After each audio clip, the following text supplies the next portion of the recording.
reflections on being in my mid-30s. I can remember when I turned 30, I wrote an article about how in cave person times it was very rare to live until you were 30, that we were kind of biologically programmed to die before then. And so when you get to 30, I was basically equating my existential crisis that I was having at that time with the fact that we were probably never meant to get to that age. So that's why I didn't know what I was doing. I think I was trying to draw an allegory about that. It's funny because at that time, a lot of people were like, "Are you okay?" And I had no awareness that I was not okay. I think for me, when I hit 30, I'd kind of reached the end of my train tracks. You know, my entire life I'd done everything right. I'd followed all the rules. I'd done really, really well at school. I was an A grade student. I did lots of voluntary work and built up my CV. Not necessarily that that was the reason why I was doing it, but I had a fantastic CV. Like, I could walk into a job that I wanted, easy. And I, you know, I mean, when I think back, I had this similar crisis at the end of my university days when I finished my first degree. I didn't know what to do. Like, I had it in my mind that I wanted to do psychology, but then I didn't really want to do it anymore. And then I was like, what do I do? And it took me a year or so, and then I was like, right, I'm going to be a teacher. Not really because I had any inner desire for that, but that I was told that I would be good at that. And yes, you know, I am good at that, but not really coming from inside like that. I mean, when I think back, is that true? I think, I mean, at the time I was like, I found my career and I was really passionate and I was really like, yeah, I really want to do it. And so I signed up for another degree and did that. And my train tracks were down for a little bit longer. And I did another degree and I did all the right things and I tried to get really good at my career and tried to make my way up the ladder and whatever. And anyway, it gets to 30 and life isn't what I thought it was going to be. And I stop and I kind of think and I'm like, how have I got here? And I mean, my life when I was 30, when I turned 30, I was in a shared house with people who were not professionals. They were, working in dead-end jobs and able to just have a party lifestyle and a lack of responsibility in their jobs, which meant that they could be awake at all hours of the morning and keeping me awake. And I was friends with people whose friendships were very superficial and who actually went out of their way to put me down or find fault with me, or not great friendships, or one-sided friendships where the effort was all on my side and not theirs. I didn't have strong links with my family at this point. I had no romantic relationship. That area of my life was just completely deficient, and I was being just used, really, and desperately seeking connection but not really finding anybody to connect with, even on a friendship level, really. And I was unhappy because what's there to be really happy about when you're in a situation like that? I tried so hard to kind of get everything that I thought would make me happy, which, now I know the things that I wanted to make me happy were actually going to make me happy, but I just unable to kind of sort that out for myself. Um, so me turning 30 was not, the enjoyable experience that I thought it was gonna. Well, did I think it was gonna be? No, I didn't. I just thought it was gonna pass by, and I wasn't even gonna notice it. And it was just gonna be another year. But yeah, turning 30 wasn't good for me. I feel like when I reflect back now, I'm in my mid 30s, I think about what is it that caused me to have. Well, I mean, I know what caused me to have that kind of breakdown. It's like that thought process of, I felt like at 30 that I would have had my life sorted out, in the sense of, I felt like, based on my parents' trajectory in their lives and based on all of my extended family who were of a similar age to being 30, the norm was that you had a house. You had somewhere to live that was yours, that was secure, that wasn't affected by selfish people, not allowing you to sleep when you wanted to sleep, or um, not having mess everywhere, being able to come home and just relax. Like I've never had that feeling of just being able to close the door and be like, this is my house, and what goes on in here is down to me and is up to me. It's always been affected by other people, always. And it's one of the things of being in this kind of generation of not being able to have that. It makes a massive difference on how you present in the world to everybody else, because you just don't have that stability at home. When I've had a tough day at work and I come home, there is no respite for me when I get home. It's not like I can just go to sleep or I can relax in the quiet like that. That's a kind of a foreign concept. I mean, obviously it's a foreign concept for a lot of people because people have children, but at least you've made the choice to have children and have that noise in your life. That's not my choice to kind of be bombarded by that all the time. But let's not get sidetracked by that. I thought as well that I would have met somebody by 30 that, I connected with and liked me, and that we would be on our way to having a family, perhaps. Um, that wasn't happening for me. I wasn't getting any promotions at work, even though I was working really hard. Like it's something when you work in so much that it's having a detrimental impact on your health, where you're getting chest pains and you are just so stressed that you just can't even have a normal conversation with somebody. You're snapping and you're not presenting very, in the way that you would normally present how you are in your everyday life, or were before you got stressed in the job. And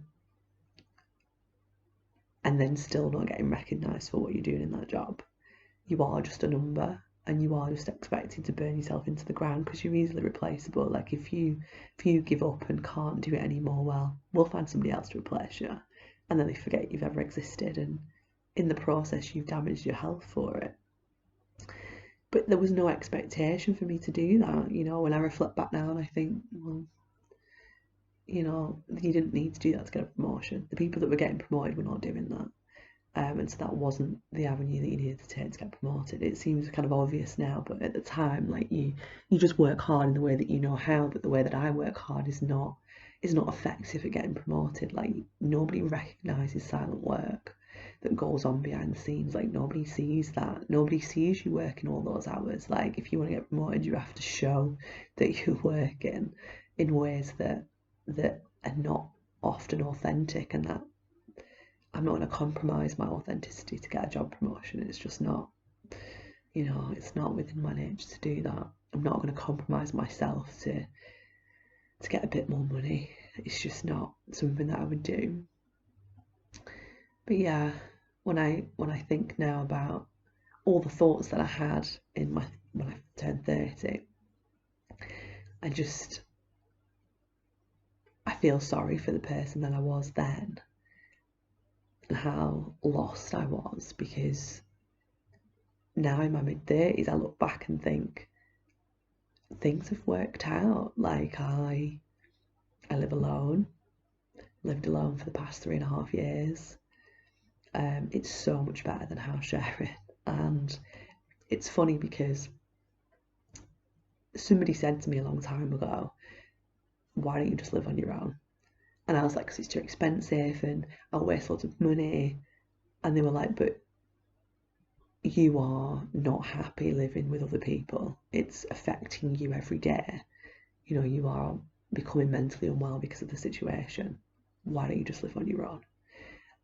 Is it not worth the money? And do you know what it was? It was totally, you know, I've spent so much money living on my own, but it was worth it for all the, you know, not having to worry about other people being around all the time when you're not feeling in the mood to talk to people, or, you know, not other people being around when like there's stuff's everywhere, or there's like, I remember in my last house share, like just the bins just smelling and there being flies everywhere and there being like a banana peel in the bin that nobody could be bothered to take out, like just immature things which you just think you wouldn't have to deal with adults, but you do, because the little children inside who've never kind of really fully grown up and have not been in a professional job to kind of make them grow up. The one thing I got from house sharing was how well I'm doing at adulthood in comparison to some people, because I've lived with some weirdos. And anyway, I live alone. And it still comes with its problems, and I think that's one thing that I've reflected on now in my mid-30s is you're always going to have problems. Like nothing's perfect. Like there's always going to be some issue with something, and even if you solve one problem, you've still got loads more. And life's not about not having any problems. It's about kind of, you know, it's about, what's that saying? Is it riding the storm in a kind of artful way, creative way. I met somebody who I think is amazing, and I'm so lucky that we actually met each other, and it was so random how we met as well. One of my friends says that when we kind of met, we were like magnets, and it's true, like just that magnetism that two people have, like we had it. And again, the relationship's not been perfect. We've had things that we've had to work through together because we're very different people, but we complement each other so well that I couldn't imagine being with anybody else. And in my 30s, I never thought that I would ever meet someone so complementary to my personality, who is the complete opposite in some ways, but so like the yin to my yang. I'm just laughing because that's a little inside joke of me and my partner. And I almost got it the wrong way around there. Yeah, and what I would say as well, like looking back at myself, who was worried about never kind of meeting somebody, and it wasn't even about like meeting somebody, it was about meeting somebody who got me, who, I don't know, I just feel like in past relationships, the person just never really understood me, just never really got me that much, and never really kind of saw deep inside me. And maybe that's because as I've got older, the real kind of me's kind of come out and it's a bit easier to see, but the connection that I have with him is deeper than any connection that I've had with anybody before.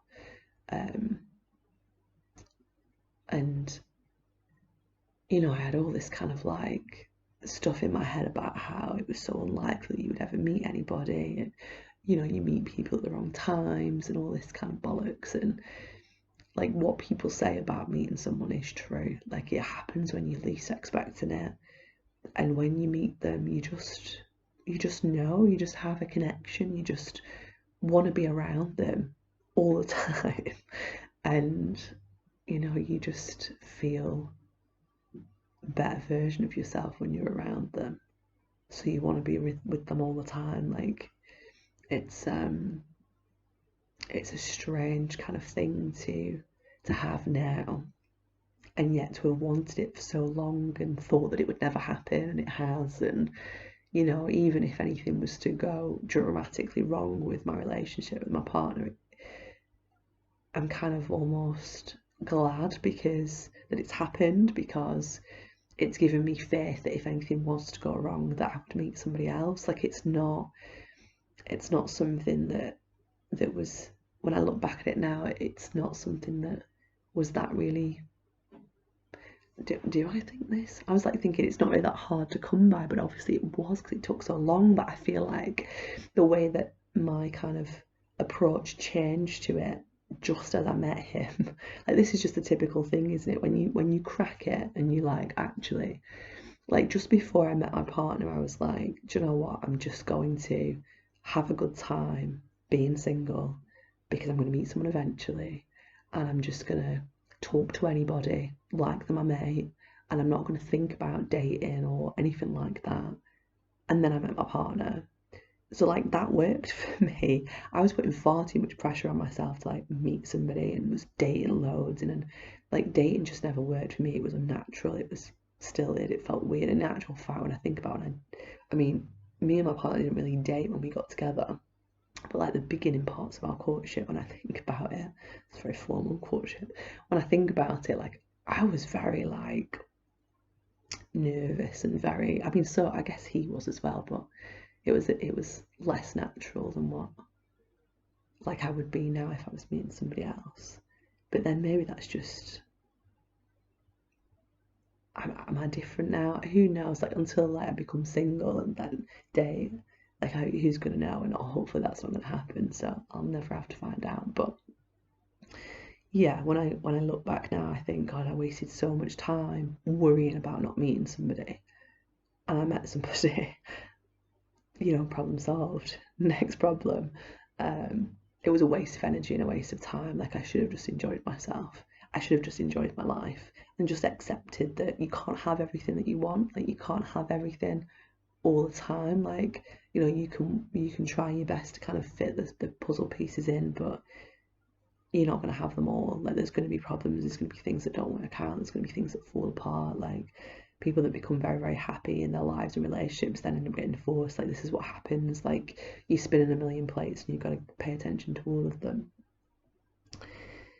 And then the job, like for me, you know, I wasn't getting a promotion. I was bitter about not getting a promotion because I was seeing all these other people getting promoted who didn't work as hard as me, who, you know, were not as good at what they did as what I was. Like they weren't as organised, they weren't as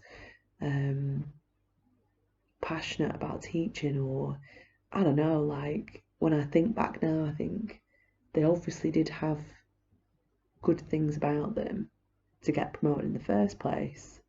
But then it was more that they had the gift of the gab and they could bullshit their way through things. Like it wasn't, but then that's a trait, isn't it? That's useful for an organisation to have that person be like that, because they're always going to land on their feet because they're good at bullshitting, you know, and I can't do that, and that's probably why I wasn't promoted. It took me a long time to accept that, to just accept that extroverted people are just more likely to get promoted. It's just the way that the world works. It's an extroverted world, it's going to happen. You know, all the introverts do the work behind closed doors and the extroverts get all the praise for it. It's just what happens. But in reflection of that, you know, I just didn't really accept at the time that I just needed to work elsewhere. Just needed to move on and just try somewhere different. And, you know, I spent a year working somewhere that was great for me, really resting and recuperating in this job that was paying me more money. Did barely any work all year. It was amazing. And if COVID hadn't have hit, I would have had another year of that cushiness of a job. And that really kind of, you know, made me realise what, you know, I got my life back during that time, that whole year of getting my life back, and then obviously COVID hit. And the reflections on that and thinking about, you know, work for me is it needs to be kind of stimulating. Like I worked in a couple of jobs where I was understimulated. Like I wanted the promotion because I was understimulated. I was underworked, and it was stressing me because I was underworked. Because then when those pressure points would come, I couldn't cope because it was like the oscillation between stressed and not stressed. Like I was used to being stressed all the time in my previous role, so to be kind of like going up and down, it was like really affecting me. So now I've got a job where I'm permanently stressed, which is a lot better actually. It's a lot better to kind of deal with it because you just kind of, yeah, you just kind of work through it. Like I realised that I need a challenging environment and I need to have things that are pushing me to grow. I think one reflection that I've kind of come across in my mid-30s is that I was in my 30s I realised that I needed to be the next wave of kind of adults, if you will. Like if you think about in society, when I've been growing up, there's always been adults that have kind of been the guide of how to behave and the guide to give you advice or mentorship or whatever. And I was becoming the next up, but I didn't feel like I was ready to take the step. I felt like because an unfortunate thing of my generation is that we don't have the stability of having a home life and a family to then be a fully functioning adult in the world and to step into those kind of leadership kind of roles in the hierarchical social order. And I don't mean just at work, I mean just in general about being a leader in the community. Like we don't really have the confidence to go and do those things because we don't have that foundation below us that we've built up ourselves. Or at least that's how I felt. And, maybe what I suppose I've reflected on is that it is just me because there's people around me that are much younger than me that have got houses and that have got families and that are able to do all those things that I can't.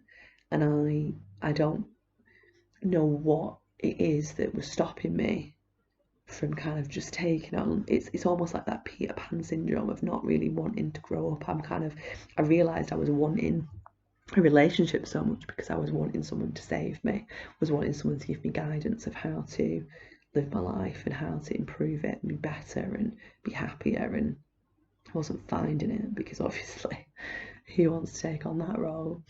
And I started to kind of understand as well that I wanted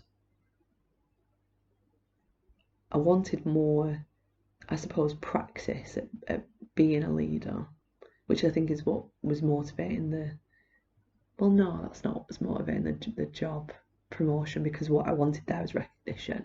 I wanted recognition that I was doing a good job and I wasn't getting that. And it felt unfair and unjust. That was the reason for that. But I suppose, yeah, I kind of felt like I wasn't ready to be assertive and to share wisdom and to share what I thought and to have a voice and to, speak up in conversations when I didn't agree. Like I'm actually quite smart. I know quite a lot of stuff and I have a lot of wisdom and I don't share it because I just think, what's the point? The people are not going to change. But actually, what I've realised in my current job is that your words have a massive impact without you even realising it. And you need to stand up and speak and say what you think, because actually that's the only way that you can have a positive impact in the world and make a positive change so that the water that you're in becomes a little bit better to be in. If you don't speak and you just let everybody's vitriol kind of poison the water, you just sat in that vitriol. It's like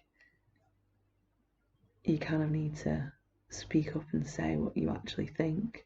I'm coming to terms with that a little bit. It's just a shame, isn't it, that it's taken me until my mid-30s to even come to that kind of conclusion that actually, and it's interesting because I feel like when I was younger, I was a lot more confident and would just say what I thought. But I suppose perhaps the reason I've got to the stage I'm at now is because of all the backlash that you get for saying what you think. And the kind of, one thing that I've kind of realised as I've got older is that the adults around me don't have a clue what they're doing. They have no idea. Like their confidence is very low. They don't really believe in themselves, or the relationships that they have are not that great, and there's a lot of people that are struggling. There's a lot of people that don't really know what they're doing, and I always thought that they did. I always thought that people older than me, when I was younger, people who were 30, 35 knew what they were doing, but they haven't got a clue. I think everyone's just trying to get by and trying to survive and trying to figure out what makes them happy, and we're all probably struggling with that.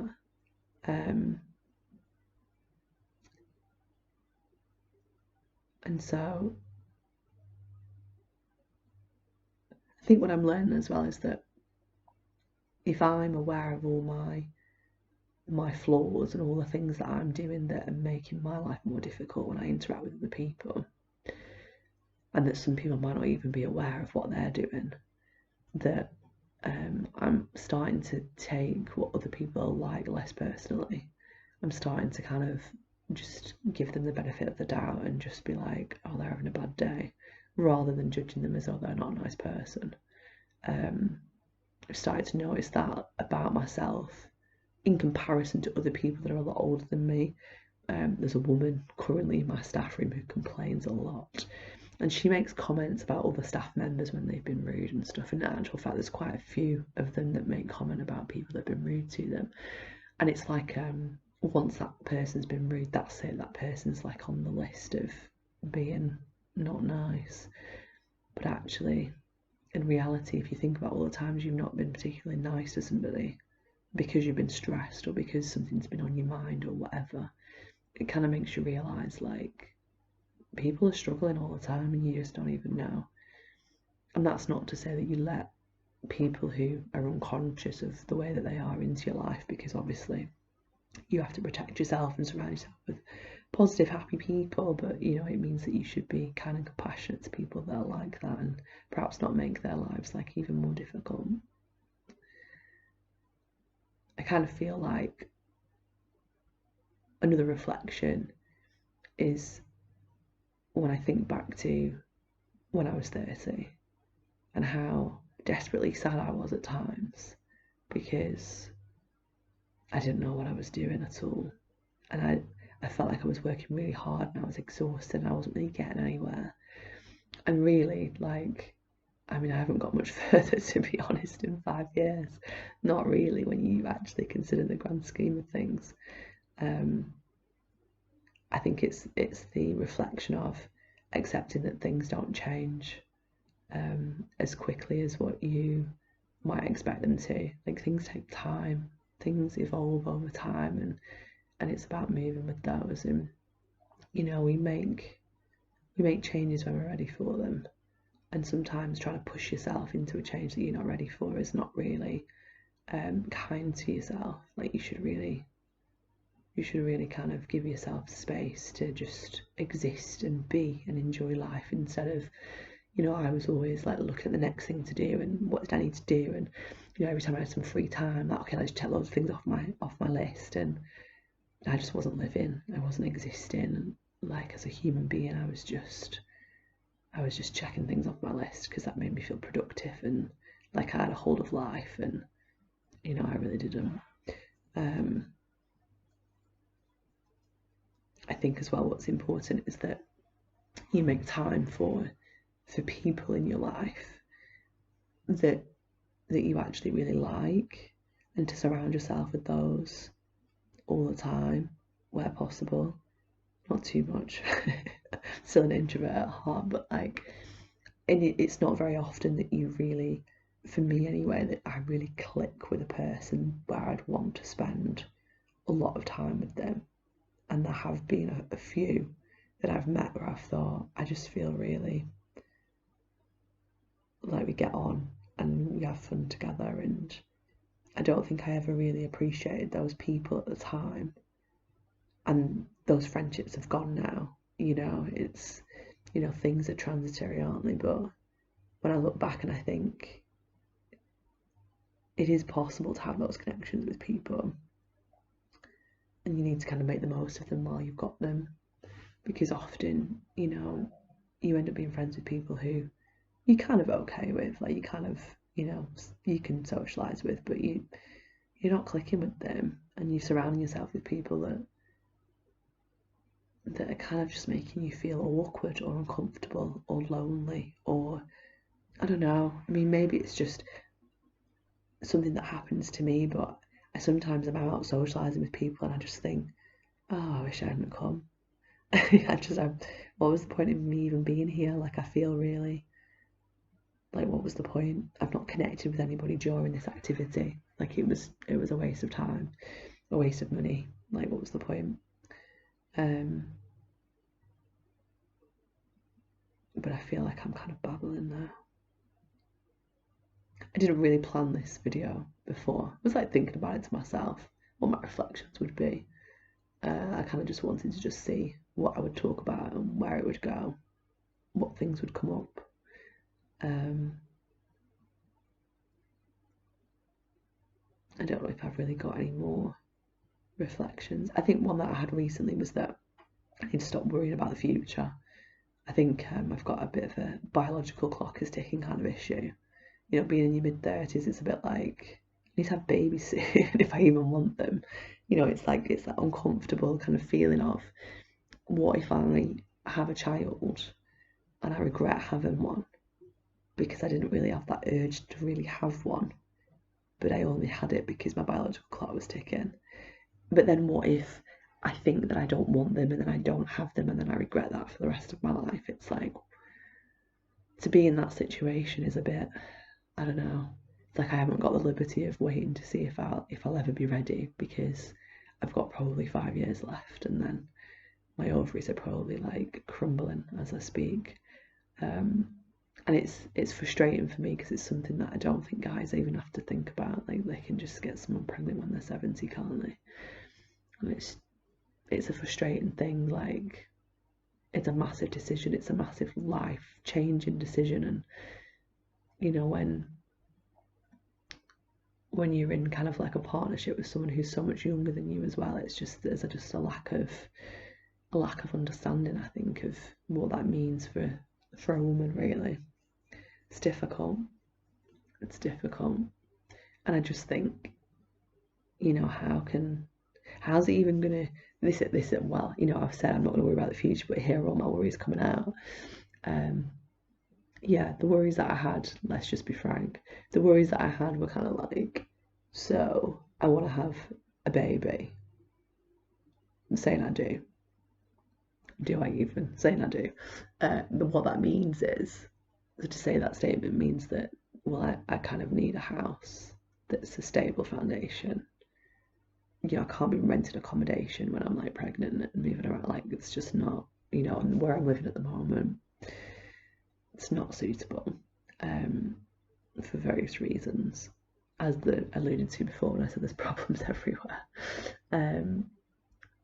You know, that means getting a house. It means having money to get a house. It means trying to save up for that house. Like, the time scale of when this would happen, it just doesn't really fit. And so it's like, is it going to be a situation where that I just don't have children and then problem solved, I don't have to think about it, but then am I going to regret it? You know, then there's the worry of, if I do start to try and have children, am I even going to get pregnant? Like, there's so many people that try and just don't. And then there's the whole IVF thing, and I'm never going to be able to afford to have IVF. Like, that's just not going to be a possibility for me. Like, it's just not.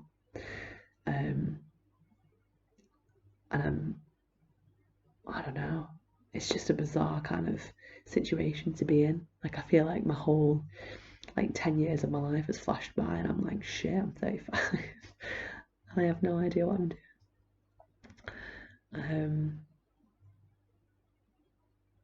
So yeah, these are my reflections. I've been told that this part of my life is the worst, that apparently life is like a smile. So, you know, your 20s are really fun and happy and you're having a great time, and then you get to kind of like 30s, and then it's like the bottom of the smile and it's really drudgery and horrible and whatever. And then when you get to like 60, it gets better. So, yeah, it's interesting because I feel like when I was younger, I never really worried about how I was feeling. I never really worried about feeling sad or anything like that. It was like, oh, I'm feeling a bit sad, I'll cry for a bit, then I'll be better. Whereas now it's like a real big problem. It's like, what's happening? What do I need to do to solve it? What, you know, what's going on? You know, what's the point in life? Like I get to that stage and I'm just like, where's all this come from? Like it was never this bad when I was in my 20s. But perhaps it's just the shift in hormones. Perhaps it, you know, like I literally cry once a month when I'm hormonal. Every like clockwork, every month, as soon as I'm due on, I cry every single time. Always pick a fight with my boyfriend. Bless him. I always like get annoyed at my neighbour. I always like, you know, every time, like clockwork. Like it's a hormonal thing, definitely, which again like feeds into this anxiety about like children, because then it's like clearly these hormonal changes are not a good sign for the future. Anyway, yeah, babbling way too much now. So reflections. Is there any more reflection? Are there any more reflections that I could impart my? You know, during this video I said I had a lot of wisdom. It's not coming across in this video. I think that was in reference to something else that I was thinking about.